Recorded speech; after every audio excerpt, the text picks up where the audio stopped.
Thinking is easy, but working hard on a regular basis is challenging. But remember that nothing is impossible and you can do this. And this video, I'm going to help you out to crack your NEET PG to make your dream come true. Hello friends, this is Dr. Sangeeta and welcome back to another lecture of Dental Pathshala, where we help you understand and learn dentistry better and easy way. And this video is a little effort to help you prepare for your NEET PG exam. Subscribe and join me in your beautiful challenging journey to crack NEET PG. So without further ado, let's get started.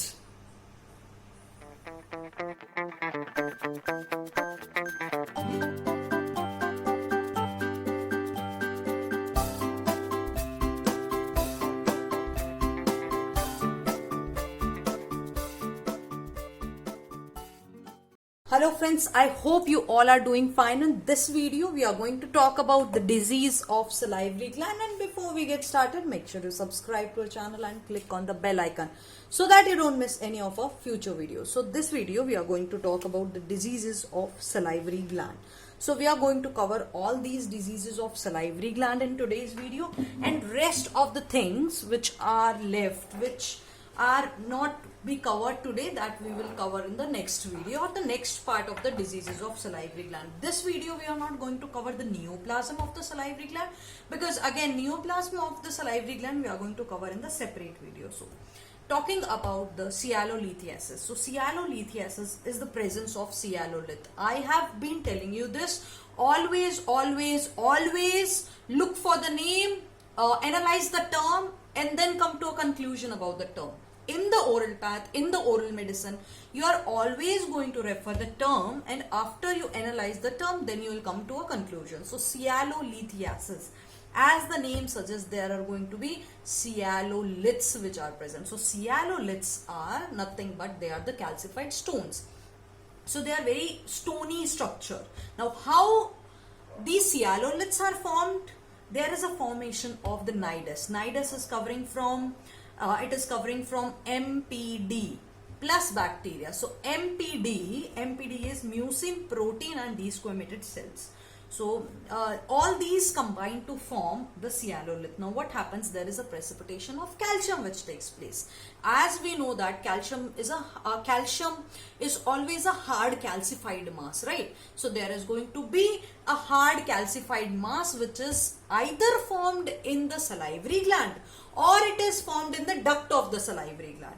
Which salivary gland sialoliths are more common? Our submandibular. Always remember the submandibular, and there are reasons. I'm just not going to tell you that submandibular gland is involved and the Wharton duct, which is the duct of the submandibular salivary gland, right? So Wharton's duct as well as the submandibular salivary gland, if any of these options come, you are going to tick mark for the sialolith always to the submandibular or the Wharton ducts. Why? You must be asking me, ma'am, why? Why is there only obstruction in the submandibular gland more? Why more often submandibular gland is affected? Because of multiple reasons. I'm going to tell you the reason. The first reason is that what happens, there are sharp bends or curve are present in the Wharton's duct. So when the sharp bend are present in the Wharton ducts, what happens? There is a trapment of this nidus, right? This mucin. What happens? These mucin plugs, the debris, it get collected in the sharp curvature, the duct which is consist of sharp bend or curvature. Also, the submandibular, first one is the sharp bends. Second reason is that what happens, this submandibular salivary gland, it secretes viscous saliva. We know that saliva has got serous, viscous. So viscous means, always remember, viscous means viscosity. Viscosity means that there is going to be honey. See, compare the honey and the water. Once you see the honey is more viscous. That means when you are letting the honey flow on any surface, it will flow very slowly. That is thick in consistency. And submandibular saliva is thick in consistency. What happens when the saliva is thick and consistent? That means it has got high mucin, it has got high viscosity. So this is the reason that nidus is easily formed formed by the submandibular gland. Nidus is easily accumulated in the Wharton's duct. Also, there is adhesion of the foreign molecules which occurs in the submandibular gland.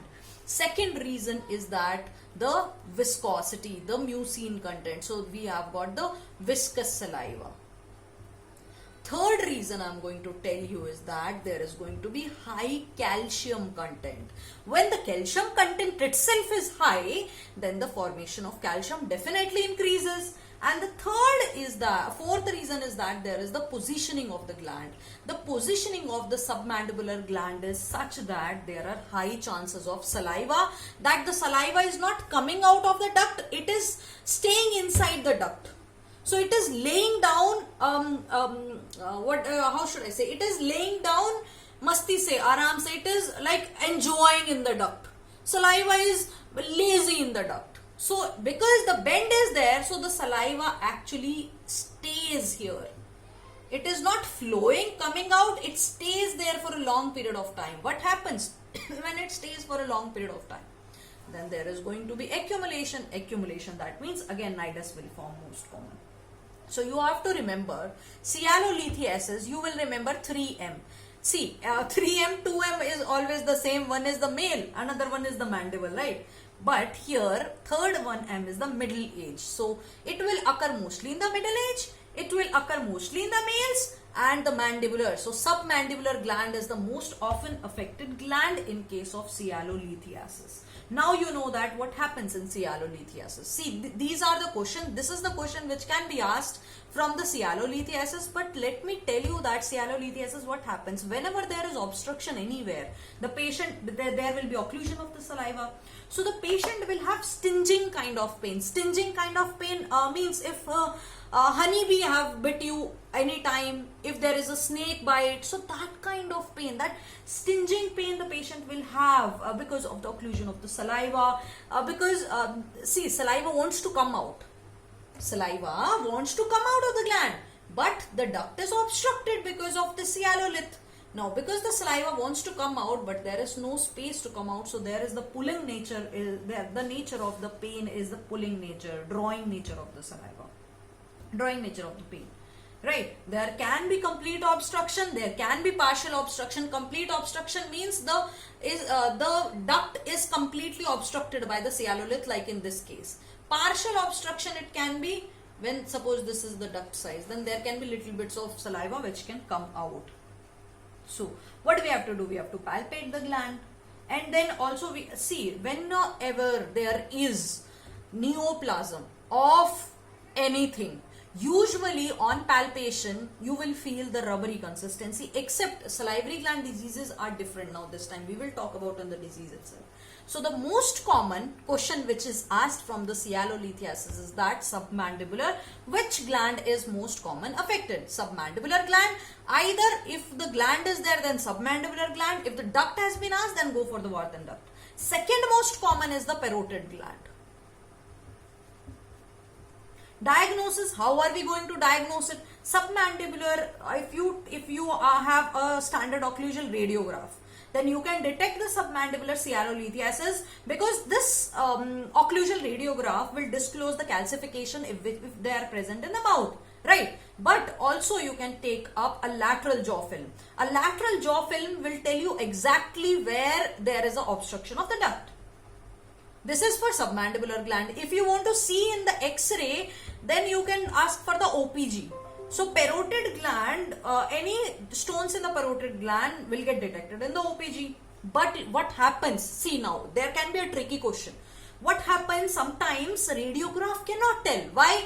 Because because the stone is radio opaque, the bone is radio opaque. So when the stone is superimposing over the bone, so we can miss the stone because both are radio opaque. So most of the time we fail to disclose sialolith in normal X-ray because of two reasons. One, there can be superimposition of the stone with the mandible during the radiograph. Another one can be when the sialolith is not completely calcified. When the sialolith is not completely calcified, there will be no radio opacity which is present, right? So both the cases we cannot detect in the radiograph. If the reason is us, you can tick mark the reason. So what do we do? How do we detect this cyalolith? We are going to do the cyalography. Always graphy is used for the detection. So what we do? We do a retrograde injection of the radio opaque dye. We are putting a dye. Why I am saying retrograde? That means from the duct we are reaching the gland. So we are giving this injection from the duct. From duct it is going, and within the duct it will reach to the gland.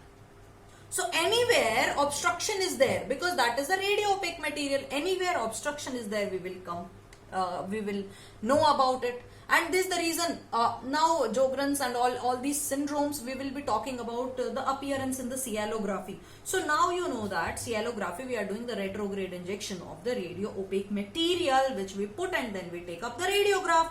So cyalography is the method of detecting salivary stones within the gland and its duct. So if question has been asked, if they are asking the question that how do you detect the salivary stone, how do you detect the salivary disease, then you will always go for the cyalography. So cyalography is the technique from which you can detect the salivary gland stones. Next comes the post-radiation cyalidinitis.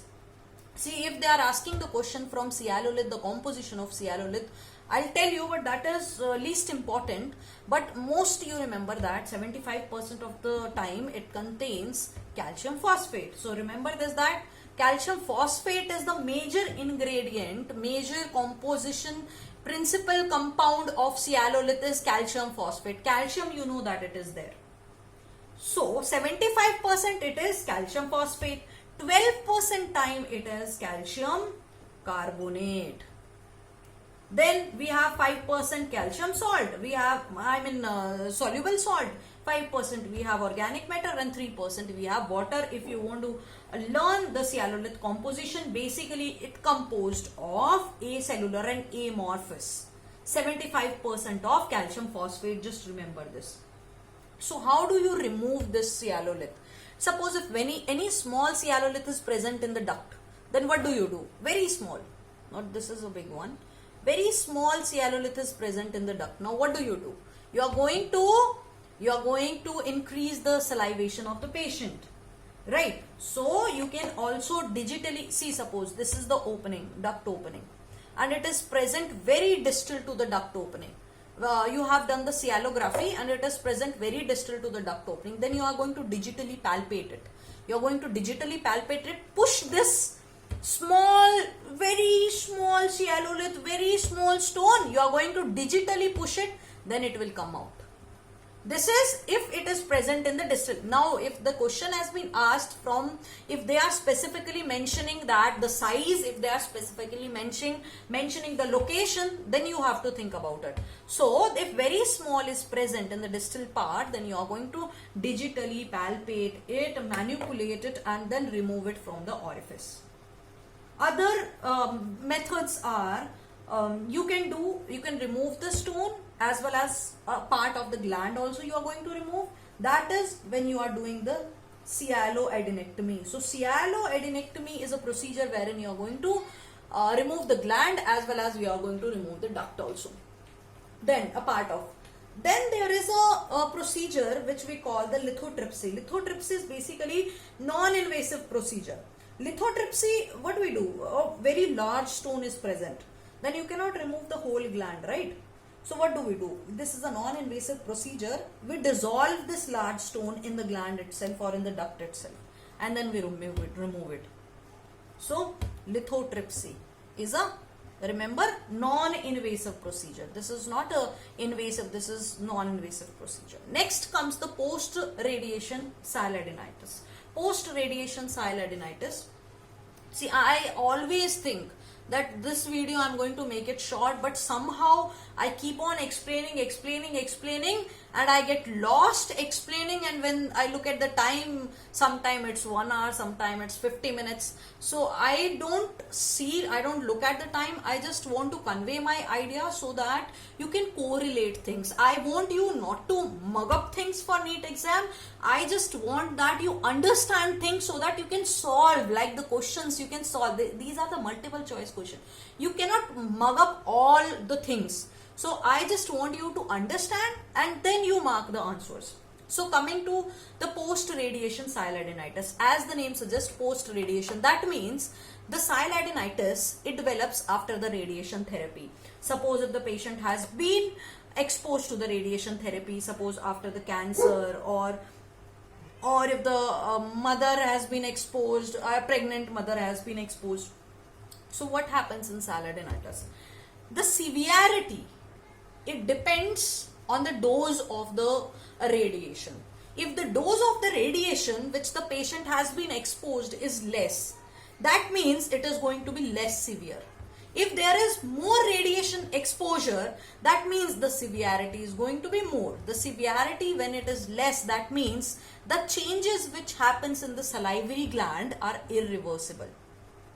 If more severity is there, that means there is going to be irreversible. That was reversible. Sometimes I get confused between right and left. So that means this is reversible, then the more, that means irreversible. So what happens when there is a large exposure of the radiation, then there is a irreversible damage to the salivary gland. That means whatever damage happens now, it cannot be reverted back. Right? Everybody knows what is irreversible. So what happens to these acini? These acini of the glands, they are completely lost its function. They are completely lost its structure. So most of the times they are fibrous. So the damage which happens to the salivary gland, so there is going to be a fibrosis which occurs. By the end of the radiation therapy, what happens? The fibrosis of the gland occurs.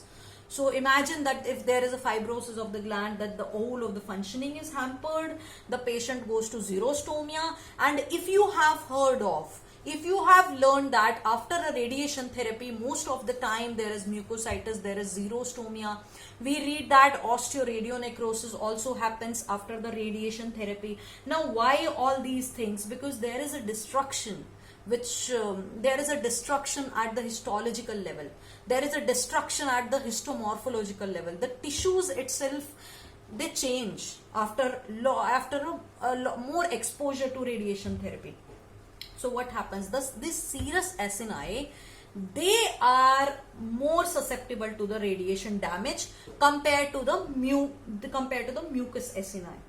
So whenever there is a radiation therapy given to a patient, initially there is a destruction of acini cells, and the destruction begins as soon as the patient is exposed to the radiation therapy. The destruction begins. There is going to be also increase in the serum amylase.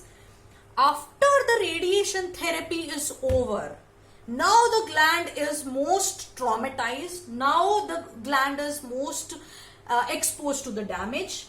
Now the gland has gone into fibrosis. So because of that, there is a xerostomia which occurs, and this is the reason we say that after the radiation therapy, there is a patient develops the xerostomia. So therefore, the patient will result in cervical caries, oral mucositis, candidiasis, osteoradionecrosis. Why? Because there is a loss of the structure. There is loss of secretory granules. The granules which secrete the saliva, they are lost. When they are lost, then how are they going to secrete the saliva? When there is no saliva, that means there is going to be xerostomia and all the things which are related to xerostomia. And this is the reason we will also study xerostomia in the end. The last thing which we are going to study today is the xerostomia. We are going to end up with the xerostomia. So that is about the post-radiation sialadenitis. Next comes the necroticizing metaplasia. So what is necroticizing metaplasia? There is necrosis of the gland which occurs. There is necrosis as well as there is metaplasia, right? So this is a kind of a, you can say, a benign lesion, but this is not a tumor. So what happens in case of necrotizing silometaplasia? There is a necrosis, as the name suggests. There is a necrosis of what? Of which gland? Of the minor salivary gland. Because we are not talking about necrosis as at a bigger level, at a bigger picture. We are just talking about, see, whenever you are studying any disease which you have heard of, that means it is affecting large organs. That means it is hampering the normal growth of the patient, the normal functioning of the patient. But if you haven't heard of any disease, like you don't even remember what is necrotizing metaplasia, I don't even remember it, so that means it is not affecting. This is my way to learn, because there are so many things. If you want to remember 500 diseases, so how are you going to remember? If you want to remember 100 rare syndromes, how are you going to remember? So a trick which I use is, if some diseases like necrotizing metaplasia, I don't want to, this is not a big disease, but still I want to remember the minor details of it. So how I remember is that sometime I just correlate with certain things. You can use your own way to remember things. I'm just telling you my way. So necrotizing metaplasia is the necrosis of minor salivary glands. Along with that, the surface epithelium. Along with that, there is a connective tissue which is involved. So what happens? Mostly necrotizing metaplasia occurs in the palate. Now how I have remembered is that sometimes, because I'm a prosthodontist, right? Most of you know. So what happens? Because of the ill-fitting denture, because of the denture, the patient is not coming for denture relining.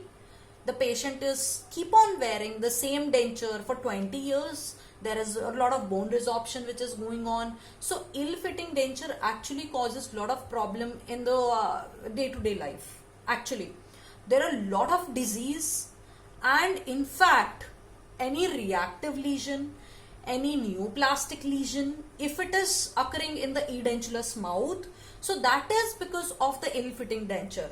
So whenever I am delivering a denture, see, this is not related to NEET, I'm just telling you, whenever I am delivering a denture, then I make sure that somewhere during the whole of the process, I am psychologically counseling the patient. The consequences, whatever I have read, I just make sure that I am giving the right information to the patient. This is on a bigger picture, is going to help you on the clinical practice as well. How? See, if you are telling your patient that when I have a knowledge, I know that ill-fitting denture can cause so problem. So I can tell my patient that if you are not cleaning your mouth, if you are not keeping your mouth clean, if you are not keeping your denture clean, then these all are the things which can happen, right? So like that, the patient, first of all, awareness is increased. Then if anything happens, a second thing, the patient thinks that you know a lot of things.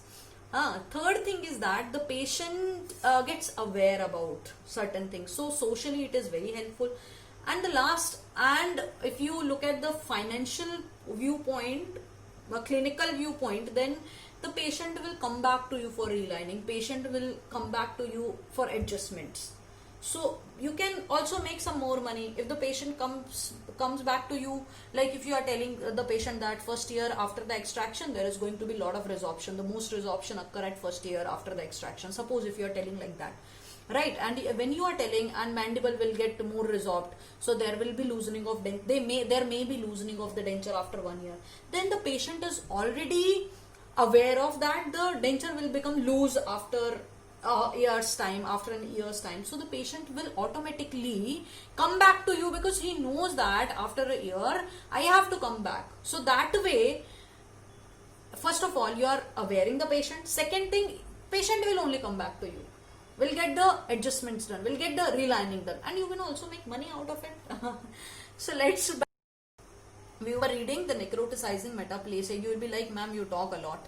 I know that sometimes. So necrotizing metaplasia, whenever I'm in mood, whenever I'm teaching like that, I don't know.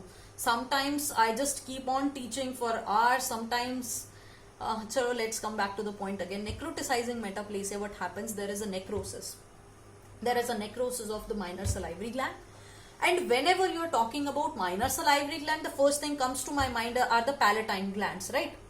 So the palatine gland, because of ill-fitting denture, because of any traumatic injury, because of any tumor in the surrounding area, because of any, in fact, throat infection, can also cause necroticizing metaplasia. So because of so and so reasons, initially there is non-ulcerated swelling. Later on in the palate, which region? Where there are minor palatine glands. Where are minor palatine glands? Somewhere close to the junction between the hard and the soft palate, right? Which we study, marking the PPS and all, we study all that.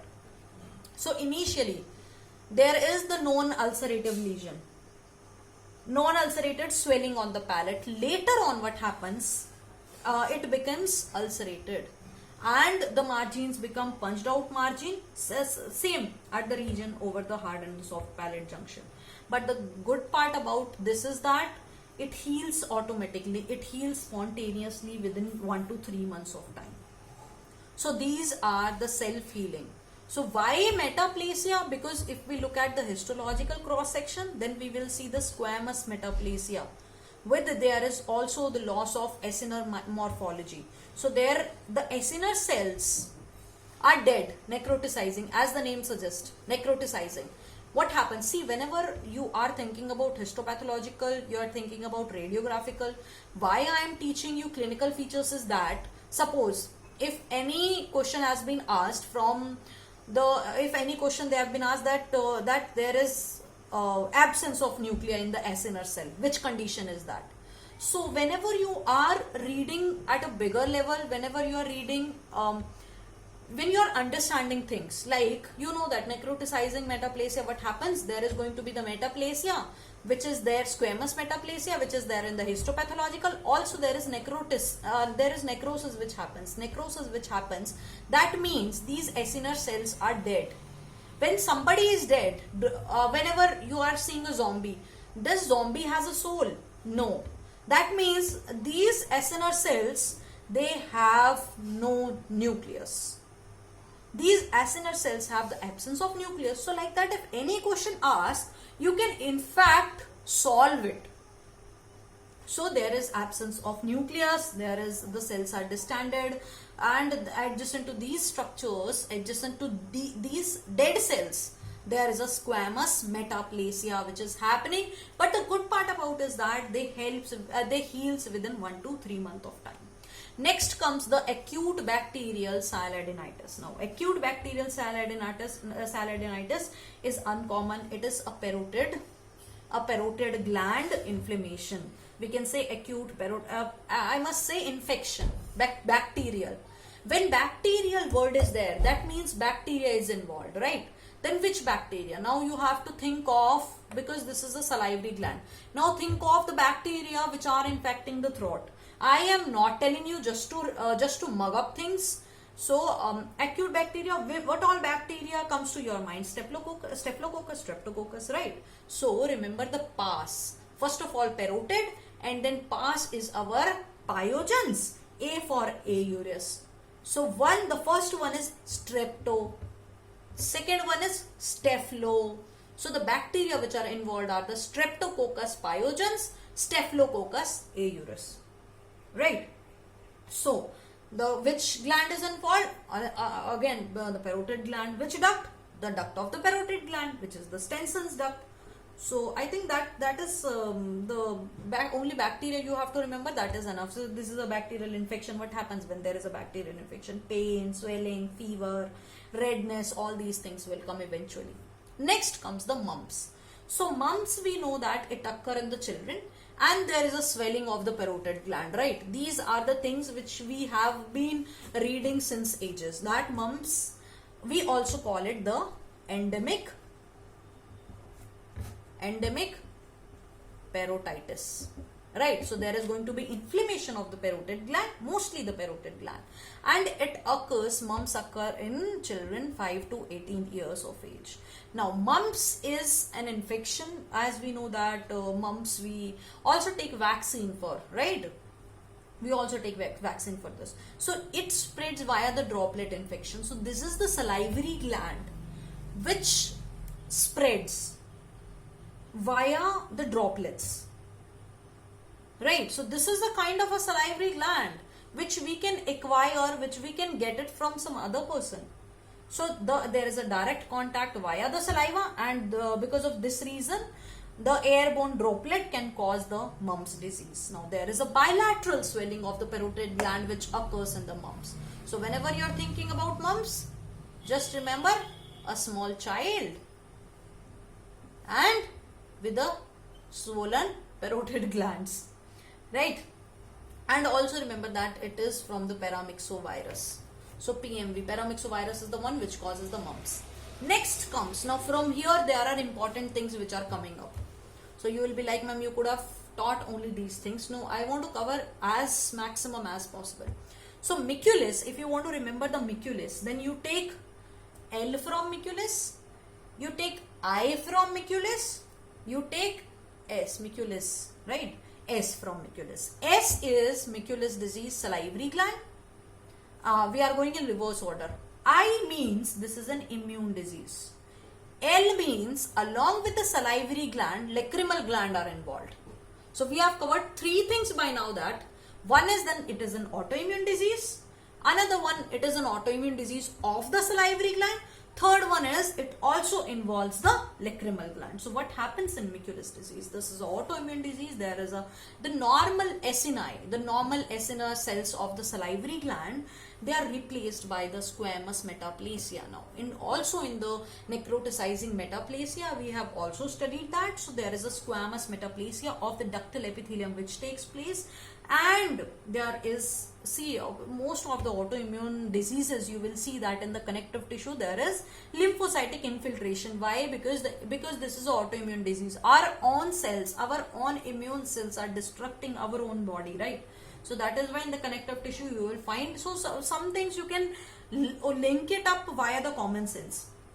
So this is a localized benign lymphoepithelial lesion which is going to involve the parotid gland as well as the lacrimal gland. Salivary gland we have talked about, right? So parotid gland as well as lacrimal gland. Miculus disease, I have written just above the Sjogren syndrome. So miculus disease is also associated with the Sjogren syndrome. So the people who have the Sjogren syndrome may have the miculus disease also. Okay, so every salivary gland there is going to be xerostomia, and also it can be associated with AIDS also, right? So there is another thing which is the miculus syndrome. Now miculus syndrome is lacrimal swelling plus parotid swelling, plus there is also lymph node enlargement which we see extra in the miculus syndrome. So mostly miculus syndrome, it is a syndrome, that means it will be affecting many things. So it is usually seen in some general specific diseases like lymphoma, like tuberculosis. But what happens in the miculus disease is that there is a squamous metaplasia. So at the histological section we will see that there is a replacement of the gland, the acini cells of the gland by squamous metaplasia of the ductal epithelium, as well as we see that the lymphocytic infiltration. So what do we give in all the autoimmune diseases? What do we give? We give anti-inflammatory, we give anti-inflammatory, we give steroids. So most of the time prednisolone is the drug which we give. Next comes the Sjogren syndrome. Sjogren syndromes is a very important syndrome. So many questions can be asked from the Sjogren syndrome. First of all, I've been telling you a big, if famous disease, that means, or a famous syndrome, that means it is affecting multiple things. So Sjogren syndrome is a multi-system immune mediated chronic inflammatory disease. There is going to be acinar destruction, there is going to be lymphocytic infiltration, right? So Sjogren syndrome is that, first of all, it occurs in women. There is a very how should I say, there is predilection. It involves mostly in the women population. Then there is an autoimmune disease. What happens in Sjogren syndrome? I'll tell you, there are two groups. First group is our Sicca syndrome, which is the primary Sjogren's. One is the primary Sjogren's, another one is the secondary Sjogren's. Primary Sjogren's, we call it the Sicca syndrome. So Sicca syndrome, there are two things again, salivary plus lacrimal, right? So salivary gland, Sicca, salivary and lacrimal. So salivary, there is going to be dry mouth, yes, and lacrimal, there is going to be dry eye. So what do we call the dry mouth? That is the xerostomia. What do we call the dry eye? That is xerothalmia. So there is going to be xerophthalmia as well as xerostomia. This is the Sicca syndrome, that's it. So if Sicca syndrome has been asked any time, remember the S, saliva. Always remember the S, saliva, then remember the Sjogren's, then remember there is also lacrimal which is involved. Secondary, that means there will be secondary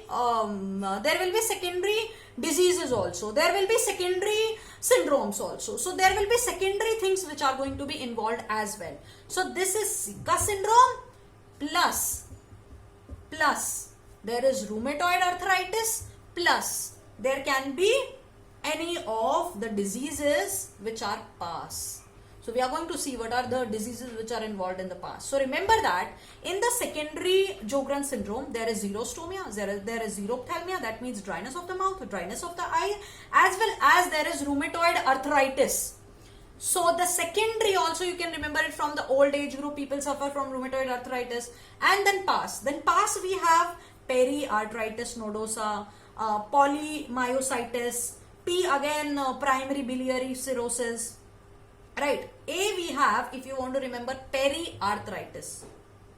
Then S we have SSLE, S systemic sclerosis. When we are reading SLE, I am going to remind you again the Sjogren's syndrome, because SLE has got a strong association with the secondary Sjogren's syndrome. SLE, if you remember SLE, what is there? Butterfly like rashes. Red color, erythematous, butterfly-like rashes, right? On the this part of the nose and the malar bone. So Sjogren's syndrome, we have covered primary Sjogren's, secondary Sjogren's. What do we see? We see the ANA. We see the serum anti-nuclear antibodies. So anti-SSA for primary, anti-SSB we also see. So the main features are, there is going to be xerostomia, there is going to be xerothalmia, and because of the rheumatoid arthritis, patient will complain of pain in the joints. There will be also arthralgia which will also be seen. Alright. So what do we see clinically in the Sjogren's syndrome? That because of the xerostomia, there is going to be dryness, there is going to be dryness of the mouth. So dryness of the mouth most commonly associated with candidiasis.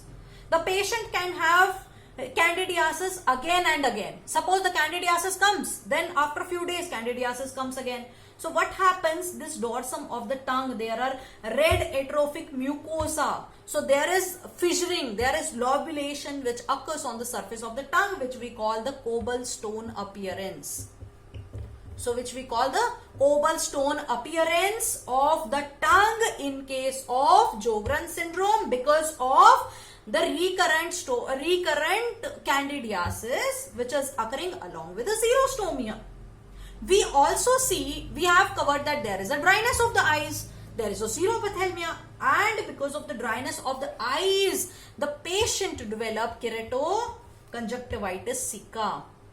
So keratoconjunctivitis sicca, this also patient develops. So keratoconjunctivitis sicca, there is dryness of the eyes, as well as the name suggests, conjunctivitis, there is going to be conjunctivitis. There is secretion, decrease in the secretion of the tears from the lacrimal gland. So remember the Sicca syndrome, you know what happens in the Sicca syndrome, because there is dryness which occurs. The patient starts itching eyes again and again. The patient always feel that something went inside my eyes. So the patient has got the feeling that some foreign body has gone inside the eyes. The patient keeps on itching the eye because there is dryness. What happens? See what happens when is the dryness of the skin. You feel like itching the skin, right? Whenever there is a dryness, there is the feeling of itching which occurs. So because of that, there is a blurred vision, there is a burning sensation. So all these things we see in the Sika syndrome. Mostly which gland? Salivary gland. Which gland? Parotid gland. Right. So the investigation which we do in the cyalography, what we see cyalography. Remember, we are giving the retrograde injection. So what are we giving in the cyalography? The appearance which we get in the cyalography in case of Sjogren syndrome is the cherry tree in blossom or the snowstorm appearance. So we see that there are like this. There are tree which is full of cherries. So like that we see the tree full of cherries, or we see the snowstorm appearance.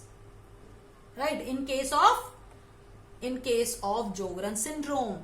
Sjogren syndrome, in the cyalography we see snowstorm appearance or we see the cherry tree blossom appearance. When we are doing the staining, when we are doing the lab investigation, then we see the rose Bengal test. There is a rose Bengal dye. Rose color is there, no? So it is related to somewhere red, but it is not red, it's the pink color. So what happens, because of the keratoconjunctivitis Sika, there is corneal keratotic lesions which are developed in the eye. So these corneal keratotic lesions, when they are exposed to the rose Bengal dye, they appear pink in color. So the patient who have because of the Sjogren syndrome, who have keratoconjunctivitis Sika, will give pink color to the rose Bengal test. Also, we have a very famous test you have heard of, which is our Schremer's test. So Schremer's test is a test which is going to assess how much tears we have in our eyes. So they are going to tell us the lacrimal flow rate. So what do we do? In our eye, in the lower eyelid, we place a filter paper, strip of filter paper in between the eye and the eyelid. So between this, we are going to put one in between here. We are going to put one strip of filter paper.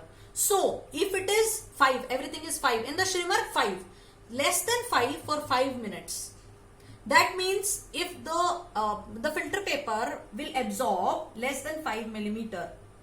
So the filter paper, we will have this gradations. So in that, if it is less than 5 millimeters in 5 minutes, that means the patient has got decreased the patient has got decreased lacrimal flow. The patient has got dryness of the eyes. That means the patient is positive for the Sjogren syndrome. So 5-5. Remember the Schremer's test? 5-5. Then we have the next one is the Hereford syndrome. Hereford syndrome is nothing to remember much, but Hereford syndrome, you remember the another name is uvoperotitis. So uvoperotitis is the swelling of, as the name suggests, parotid gland. There is itis, there is swelling of parotid gland, there is fever. Also, we know that parotid gland is closely in relation to the facial nerve, right? So the terminal branches of the facial nerve in the parotid gland we have studied, or if not, we will study in the NEET videos. So paralysis of the facial nerve, fever as well as swelling of the parotid gland occurs in Hereford syndrome, which is also known as uvoperotitis. Then comes the last one in the today's video, which is our xerostomia, which is the dryness of the mouth. What happens when there is a dryness of the mouth? We all know that there is decrease in the pH. Because of the decrease in the pH, there is accumulation of plaque. Because of the accumulation of plaque, there is increase in the caries. We also know that because of the decrease in the saliva, since there is decrease remineralization of the tooth enamel, also there is increase in the mobility, there is increase in the periodontal disease, there is increase in the susceptibility to infection, especially the candidiasis. Also patient will have burning tongue, glossodynia. The patient, the saliva, see, whenever you are seeing clinically xerostomia, whenever you are seeing, then you will see that there is a very shiny surface. In fact, in the test of xerostomia also you will see that Actually, whenever, suppose this is the mucous membrane, whenever you are putting your finger, then what happens? It sticks like this. It is going to stick to this. When the patient has got complete dryness of the mouth, it will definitely stick. Even the mouth mirror will also stick to the oral mucosa. Very shiny, very glossy. If you have not seen, then that means you are missing in the OMR OPD. There comes lot of question of xerostomia. If you have seen the saliva consistency, sometimes the patient has got little bit foamy, white color foamy things in the mouth. That is the saliva, foamy saliva, which occurs in the xerostomia. So there is either stingy saliva, ropey saliva. Most of the time when there is a dryness of the mouth, the patient will have foamy saliva. There will be like, like how we wash hands, there are foams. So there is little bit of foam, very small foams in the white color foam you will see in the saliva. Also, that lipstick test, when females are putting lipstick and when it comes to the teeth, this is because of the decrease in the saliva also. That means all the ladies who, when they put the lipsticks and when the lipstick always stick to the teeth, front teeth, that means you need to drink a lot of water. That means you have xerostomia. So what do we do in xerostomia? As a prosthodontist, we give the reservoir denture to the patient. These dentures contain artificial saliva, which is mostly the carboxymethyl cellulose, right? So also we can give the drugs like pilocarpine, which can increase the salivary flow. So guys, this is about the part 1 of the disease of salivary gland. I hope that you have enjoyed the video. Part 2 we are going to cover. Part 2 is going to be short video wherein we are going to cover just the points, just the key points, which have been asked frequently in the exams. So just the key points will cover in the part 2, and whichever point we have missed in the part 1, that also we are going to cover in the part 2. Hope that you have enjoyed the video. So if you have enjoyed the video, give it a thumbs up. Also, you can comment in the comment section below, and there is a link in the description box below to support me on Paytm as well as on PayPal to make free videos for you guys and to make free notes. So till then, keep reading, keep learning, and keep on solving questions. I will see you soon in the next video.